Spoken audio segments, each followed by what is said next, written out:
ser para la hermandad del Señor. Traerá, con poder vendrá, todos le verán su señal. Brillará entre nubes y ángeles, también anunció que vendrá. Bienvenida a tu programa Mujer de Valor. Recuerda, Dios no talla vidrios, solo piedras preciosas. Soy tu hermana y amiga Seili Herrera Lara con un mensaje de Dios para tu alma. Junto con la parábola de la oveja y la moneda perdida, esta parábola conforma una trilogía que recibe la denominación tradicional de parábola de la misericordia o parábola de la gran alegría, y que caracteriza la figura y el mensaje misericordioso de nuestro Señor Jesucristo. Las parábolas de la misericordia se dan en respuesta a un acontecimiento muy notorio. La palabra de Dios nos dice en los primeros versículos de este capítulo 15 que en aquel tiempo se acercaban a Jesús todos los publicanos y los pecadores para oírle. Y los fariseos y los escribas murmuraban diciendo: Este acoge a los pecadores y come con ellos. Jesús no les da más respuesta a su crítica que la misericordia. Leamos la parábola del hijo pródigo de la siguiente manera en Lucas 15, 11 al 32. También dijo: Un hombre tenía 2 hijos, y el menor de ellos dijo a su padre: Padre, dame la parte de los bienes que me corresponde. Y les repartió los bienes. No muchos días después, juntándolo todo, el hijo menor se fue lejos a una provincia apartada, y ahí desperdició sus bienes viviendo perdidamente. Cuando todo lo hubo malgastado, vino una gran hambre en aquella provincia, y comenzó a faltarle, y fue y se arrimó a uno de los ciudadanos de aquella tierra, el cual le envió a su hacienda para que apacentase cerdos. Y deseaba llenar su vientre de las algarrobas que comían los cerdos, pero nadie le daba. Y volviendo en sí dijo: ¿Cuántos jornaleros en casa de mi padre tienen abundancia de pan? Y yo aquí perezco de hambre. Me levantaré e iré a mi padre y le diré: Padre, he pecado contra el cielo y contra ti. Ya no soy digno de ser llamado tu hijo. Hazme como a uno de tus jornaleros. Y levantándose vino a su padre. Y cuando aún estaba lejos, lo vio su padre y fue movido a misericordia y corrió. Y se echó sobre su cuello y le besó. Y el hijo le dijo: Padre, he pecado contra el cielo y contra ti, y ya no soy digno de ser llamado tu hijo. Pero el padre dijo a sus siervos: Sacad el mejor vestido y vestidle, y poned un anillo en su mano y calzado en sus pies. Y traed el becerro gordo y matadlo, y comamos y hagamos fiesta, porque mi hijo muerto era y ha revivido. Se había perdido y es hallado. Y comenzaron a regocijarse. Y su hijo mayor estaba en el campo, y cuando vino y llegó cerca de la casa, oyó la música y las danzas. Y llamando a uno de los criados, le preguntó qué era aquello. Él le dijo: Tu hermano ha venido, y tu padre ha hecho matar al becerro gordo por haberle recibido bueno y sano. Entonces se enojó y no quería entrar. Salió por tanto su padre y le rogaba que entrase. Mas él, respondiendo, dijo al padre: He aquí, tantos años te sirvo, no habiéndote desobedecido jamás, y nunca me has dado ni un cabrito para gozarme con mis amigos. Pero cuando vino tu hijo, que ha consumido tus bienes con rameras, has hecho matar para él el becerro gordo. Él entonces le dijo: Hijo, tú siempre estás conmigo, y todas mis cosas son tuyas, mas era necesario hacer fiesta y regocijarnos, porque tu hermano era muerto y ha revivido, se había perdido y es hallado. La parábola, aunque fue nombrada por el hijo, en realidad nos muestra el gran amor del padre, y en esta se nos habla cómo padre reacciona ante todo tipo de pecadores. Ya lo vimos actuando ante una oveja que difícilmente va a reaccionar de forma correcta al encontrarse extraviada. Aquella actuaba casi por instinto. Intentando llegar a un lugar seguro, aquella solo iba de error en error, alejándose más del redil. La moneda perdida es completamente incapaz de rescatarse por ella misma. Se queda en el lugar en que está atrapada, dejando a la señora de la casa hacer todo lo necesario por encontrarla. El hijo pródigo es distinto a los ejemplos anteriores.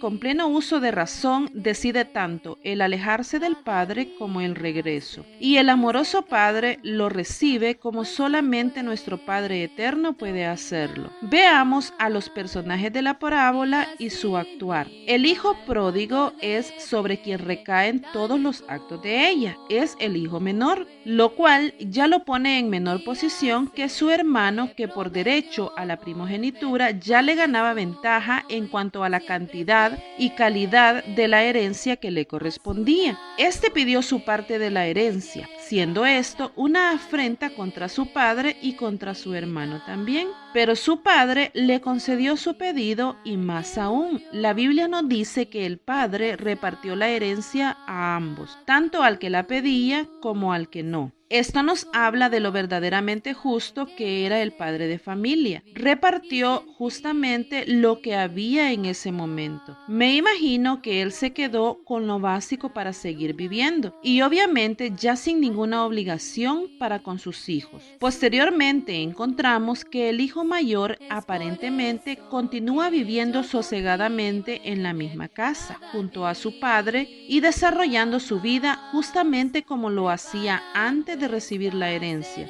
No se enloqueció ni cambió nada en su actuar. Podemos pensar que para él era normal toda aquella riqueza. En cierta forma, él sabía que todo era de él y el momento de usarla a su gusto era lo de menos. Esto representa muy bien a los escribas y fariseos, a los cuales se les hacía la crítica. Ellos estaban acostumbrados a las riquezas del Padre. No les parecía para nada extraordinario lo que poseían. Su vida continuaba como de costumbre, haciendo lo que hacía desde hace años, sin sentimientos ni emociones, actuando por la simple costumbre. El hijo menor, en cambio, derrocha su herencia, gozando toda clase de placeres. Fijémonos que en ningún momento el narrador de la parábola nos dice detalladamente qué placeres vivió el hijo pródigo. Dice, desperdició sus bienes y vivió perdidamente. Más adelante, el hijo mayor explica que lo hizo con rameras. Algunos dicen que esto es algo exagerado que él mencionó como un alcance de su mente, porque anteriormente no se menciona. Pero pensemos que contiene una vida licenciosa y pecaminosa. En aquellos tiempos pudo ser toda clase de comidas caras y extravagantes, licores, a lo mejor algunos tipos de hierbas que se podían comparar con el tabaco, o cualquiera que les alegrara e hiciera distraer de la realidad. Y por supuesto, libertinaje sexual, que en este caso el hijo mayor dice que fue con rameras, mujeres libertinas, pero en las cuales debía gastar dinero. El hijo pródigo va de mal en peor con sus actos. Su error original no fue el pedir la herencia, aunque esto constituyó una ofensa para el padre y para su hermano mayor, quien era quien debía liderar lo referente a los bienes de su padre. Cuando él pidió la herencia, bien pudo haber honrado a su familia con ella, hacerla crecer y convertirse en un hombre respetable, pero él no hizo nada de esto. Lo que recibió de su padre no le había costado nada a él, y como dice un dicho popular, lo que no nos cuesta, hagámoslo fiesta. Y esto fue justamente lo que el inmaduro hijo se dedicó a hacer. Despilfarró todo lo que tenía, era su herencia, y dispuso de ella sin pensar en el mañana. Malgastó en todas las formas posibles que pasaron por su mente. En ese momento, ningún aviso de razón hubo en él. Tenía para gastar y simplemente gastaba. La herencia que el padre de familia nos ha dado bien puede ser el libre albedrío, el poder decidir por nosotras mismas qué haremos con todas las virtudes que Dios nos ha concedido, qué haremos con nuestros conocimientos, habilidades y capacidades que como herencia invaluable nos ha sido dada. Continuamos con el muchacho pródigo. Lo bueno no dura para siempre y el no pensar en su futuro le pasó factura. Resulta casual que cuando todo lo hubo malgastado, vino un hambre a aquella provincia. Estas son de las que en temas bíblicos suelo llamar casualidad, cuando todos los elementos se dan en alguna manera para llevar a un desenlace favorable. Pero en este caso, al hijo pródigo lo hace caer más bajo de lo que ya estaba. En su afán de sobrevivir, que se convierte en su única razón de ser, el hijo pródigo busca trabajo con un criador de cerdos. Cuando se inició con estas parábolas, Jesucristo no mencionó que se trataba de personas judías, pero su egocentrismo les hacía suponer que siempre se trataba de ellos. Entonces, el hecho de mencionar cerdos es lo suficientemente impactante como para saber que las cosas no les irán bien. Ya suficiente es saber de un hijo que ha deshonrado a su familia exigiendo lo que no le correspondía todavía, y saber también que este muchacho se ha alejado tanto de su hogar y de los suyos que se encuentra con personas que hacen lo que para ellos es la más notable marca de inmundicia. Criar cerdos solo es propio de personas que no tienen nada que ver con el pueblo escogido,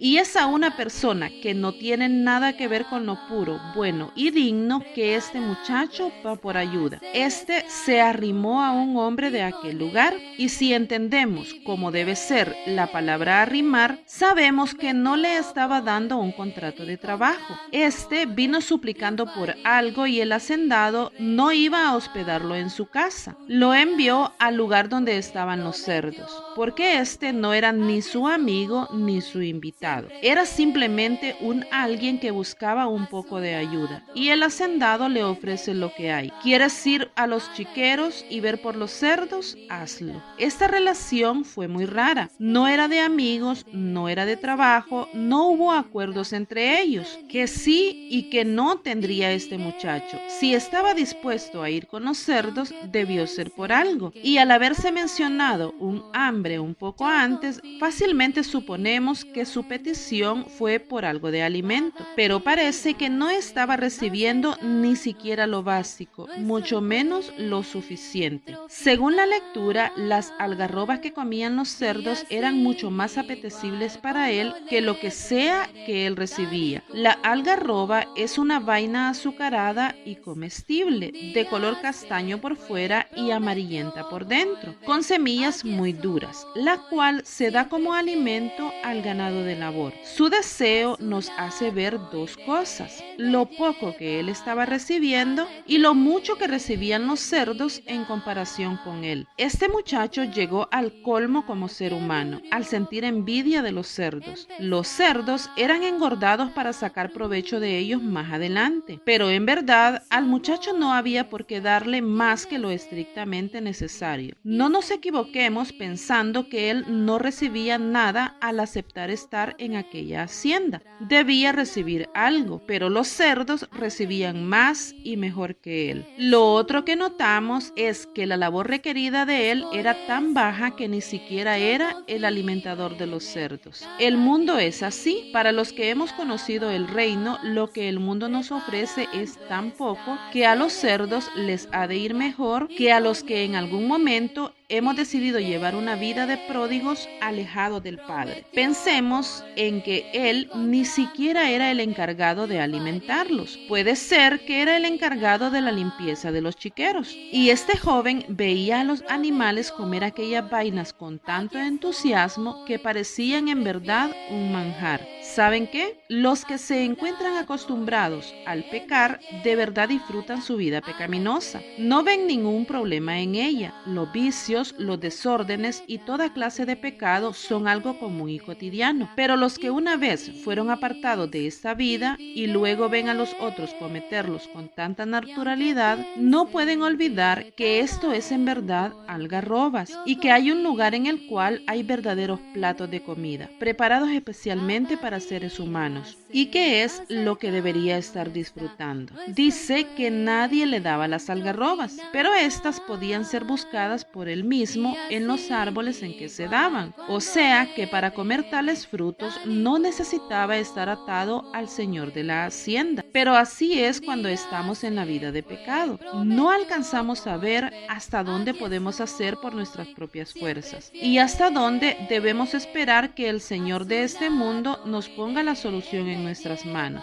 Al entender que está sintiendo envidia de los cerdos, que no está recibiendo más que ellos en aquel lugar, el joven cae en cuenta, vuelve en sí, es decir, reacciona, despierta de su tonto adormecimiento y piensa, por fin piensa. El hambre lo ha hecho pensar. En la casa de mi padre hasta el ayudante del ayudante tiene abundancia de pan, y yo estoy aquí velando la comida de los cerdos, se dijo, y planeó algo. Por lo menos no es tan sinvergüenza como para llegar a su padre en forma prepotente, a exigir como hijo. Se dice, voy a volver, pero ya no como alguien que tiene derechos, sino como quien quiere ser productivo, fructífero. Volveré como siervo y le diré a mi padre que he comprendido mi pecado. Lo voy a confesar y a ofrecer mis servicios humildemente para recibir, aunque sea la comida. No anhelo más que la comida de la cual gozan los demás siervos en la casa de mi padre. Y con esa determinación emprendió el regreso, humillado, decepcionado, andrajoso,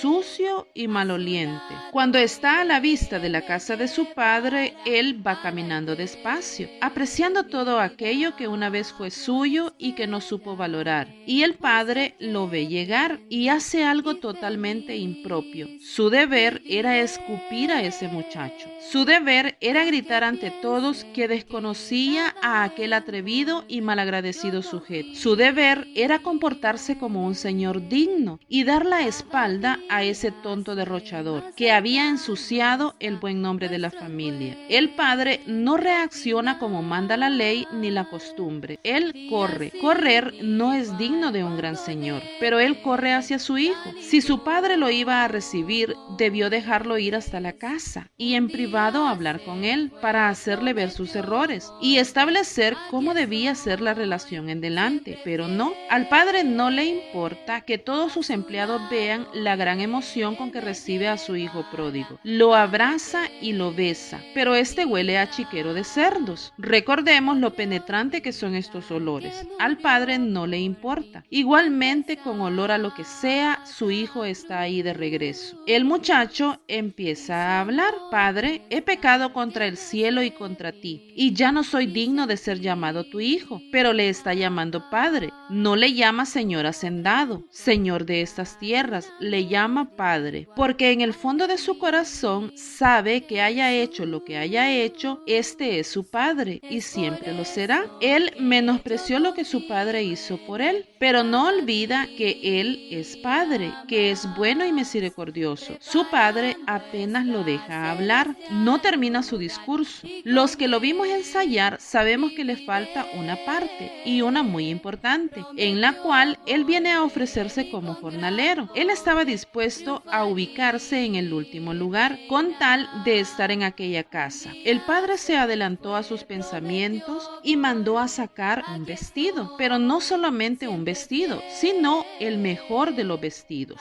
El padre dijo a los siervos que sacaran pronto el mejor vestido y le vistieran. Ellos tenían que hacer esto pronto para corresponder a la prisa del padre cuando recibió a su hijo. El artículo definido, él, indica que antes de que el hijo volviera al padre, había preparado un vestido especial para él, y los criados sabían que dicho vestido era el mejor. El padre no había olvidado a su hijo mientras éste andaba derrochando sus bienes. Su padre aún estaba pensando en él. El joven vestido con harapos sucios tenía un precioso guardarropa para él en la casa de su padre. Los que hemos sido justificados por el Padre estamos vestidos de la mejor manera. Efesios 4:24. Y vestido del nuevo hombre creado según Dios en la justicia y santidad de la verdad. Y Gálatas 3:27. Porque todos los que habéis sido bautizados en Cristo, de Cristo estáis revestidos. Cuando se nos viste según Cristo, desaparecen los harapos sucios, malolientes y gastados que usábamos antes del arrepentimiento. Con ese vestido nuevo somos prácticamente prácticamente irreconocibles. No queda nada del hijo pródigo que limpiaba el chiquero de los cerdos. También le hizo poner anillo en sus manos. Esto no era un accesorio para lucir. En Génesis 41:42 leemos la intención con la cual se ponía un anillo en la mano de otro. Entonces Faraón quitó su anillo de su mano y lo puso en la mano de José, y lo hizo vestir de ropa de lino finísimo, y puso un collar de oro en su cuello. El anillo es el sello de la familia, lo cual le devolvía toda su autoridad como perteneciente a aquella prestigiosa casa. Luego está el poner calzado en sus pies. Él iba descalzo. El calzado distinguía a los libres de los esclavos. Los esclavos solían estar descalzos. Las sandalias separan los pies de uno de la suciedad que existe en la tierra y le fortalece para andar. Las sandalias puestas en los pies del Hijo indican que la salvación nos separa del mundo y nos aparta para Él, a fin de que sigamos su camino. Con estos artículos impuestos, el amoroso Padre le está devolviendo a su pródigo hijo todos los derechos, honores y privilegios que había despreciado él mismo un tiempo atrás al irse en pos de su concupiscencia. Y todo esto se lo está restituyendo en público, frente a todos sus siervos y esclavos. Nadie puede decir luego que no se enteró que el joven volvía a casa, y lo hacía exactamente con los mismos honores con que había vivido allí antes. Ninguna limitación mencionó su padre, de nada debía privársele. Y traed el becerro gordo. Este era un becerro especial, engordado para ocasiones fuera de serie, como lo era esta. No más limitaciones en la comida y mucho menos estar mendigando a los cerdos. Ahora tiene comida especial y fiesta por su regreso. Hagamos fiesta, dice el padre de familia, porque mi hijo era muerto y ha revivido. Se había perdido y es hallado. Y comenzaron a regocijarse. El regocijo del padre es suficiente para que nadie señale a su hijo de forma inapropiada. Todos se regocijan con él. Este hijo era como cada una de nosotras, que hemos andado deambulando, mendigando a este mundo, recibiendo casi nada de él, pero aún así nos quedamos en él, con miedo de levantarnos y volver humildemente al Padre. Habemos personas que cuando pensamos en volver a la iglesia, pensamos en aquellos privilegios que una vez tuvimos y recordamos que muy posiblemente no se nos otorgarán en la misma manera al volver. Y eso nos hace sentir vergüenza de que nos vean como a un jornalero común en el reino. Cuando hemos salido de la gracia de nuestro Señor, lo primero que debemos tomar al volver es humildad. La humildad suficiente como para no estar anhelando lo que dejamos. Nuestro Dios maravilloso nos dará más de lo que esperamos, pero primero tenemos que levantarnos y emprender el camino de regreso. En contraposición a todo lo bueno que está pasando en la casa, leemos: y su hijo mayor estaba en el campo. Ahora el enfoque cambia del hijo pródigo al hermano mayor, quien representa no solo a los fariseos y los escribas, sino también a todos los que se justifican a sí mismos y menosprecian a los perdidos. Y cuando vino y llegó cerca de la casa y oyó la música y las danzas, y llamando a uno de los criados le preguntó qué era aquello. Él le dijo: tu hermano ha venido y tu padre ha hecho matar el becerro gordo por haberle recibido bueno y sano. Entonces se enojó y no quería entrar. Creía que no habría cupo para los dos hermanos en la misma casa. Es obvio que al hablar del hijo mayor, Jesús pinta la imagen de los fariseos y los escribas, que murmuraban diciendo: este a los pecadores recibe y con ellos come. Este hermano se ha portado fiel a su padre toda su vida. Todo lo ha hecho correctamente, hasta este día en que conoce la misericordia de su padre. Según él mismo, no hay nada que se le pueda reprochar, pero no todos los pecados son públicos, notorios y escandalosos.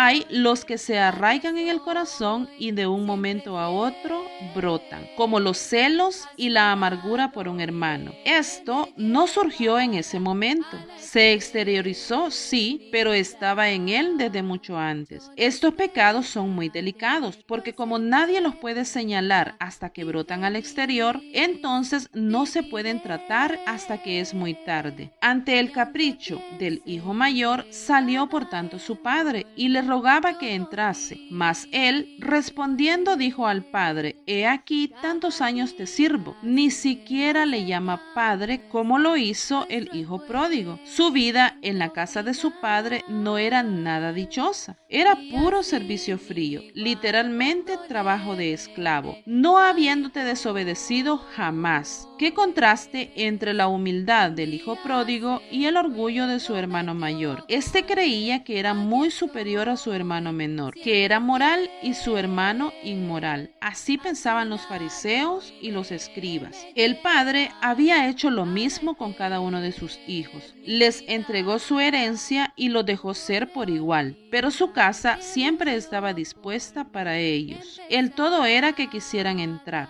Salió también a encontrar al hijo mayor y a rogarle: esto sí que es indigno de un señor padre de familia, y nunca me has dado ni un cabrito para gozarme con mis amigos. El hermano mayor no solamente está enojado con su hermano menor, sino que también reprocha a su padre. Pero este hermano mayor tenía amigos. Él era capaz de regocijarse. Si el padre nunca le había dado, fue porque para este hermano mayor todo era merecido. Él no entendía nada de dádivas y gracia. Pero cuando vino tu hijo, notemos cómo no dice mi hermano, que ha consumido tus bienes con rameras. Has hecho matar para él el becerro gordo. Él entonces le dijo: hijo, tú siempre estás conmigo y todas mis cosas son tuyas. Pero lamentablemente el hermano mayor despreciaba esta gran bendición y veía su vida en la casa del padre prácticamente como la de un esclavo. Sin embargo, el padre amaba a los dos hijos. Tengamos cuidado con nuestro corazón. Para nosotros es más fácil amar al hijo pródigo que al hermano mayor, pero Dios ama a los dos y desea que ambos sean salvos. Mas era necesario hacer fiesta y regocijarnos, dice a su hijo. Teníamos que hacer fiesta. En otras palabras, celebrar era obligatorio. Era la única cosa correcta y adecuada de hacer en ese momento, porque tu hermano era muerto, muerto para mí, a la virtud, muerto a la felicidad, era muerto a todo y ha revivido. Se había perdido y es hallado.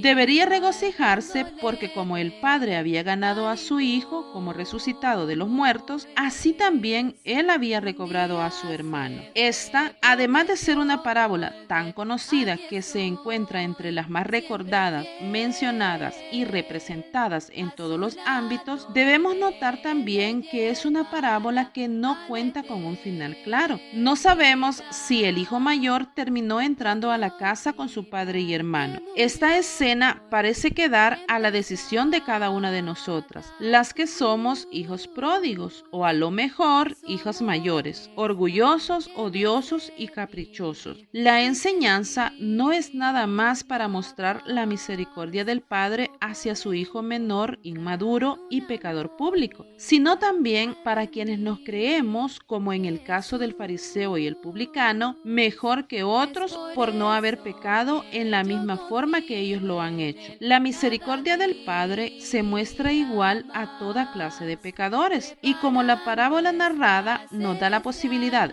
de escribir un final, imaginemos al padre entrando a la fiesta acompañado de su hijo mayor. Imaginemos también un fuerte abrazo de perdón y aceptación entre estos dos hermanos. En esta parábola podemos ser cualquiera de los dos hijos. Lo importante no es lo que hemos hecho en toda nuestra vida. Lo importante es el momento del pródigo de decidir volverse humildemente a su casa, y el momento del hijo mayor de decidir entrar a su casa y regocijarse por el regreso de su hermano. Espero que la enseñanza de esta parábola llegue a nuestro corazón y nos haga reconocer que necesitamos del Padre misericordioso, sin importar cómo nos creamos. Que tengan muchas bendiciones en sus vidas, amadas hermanas y amigas. Hasta pronto. Nuevo amanecer para la hermandad del Señor traerá, con poder vendrá, todos le verán su señal, brillará entre nubes y ángeles también anunció que vendrá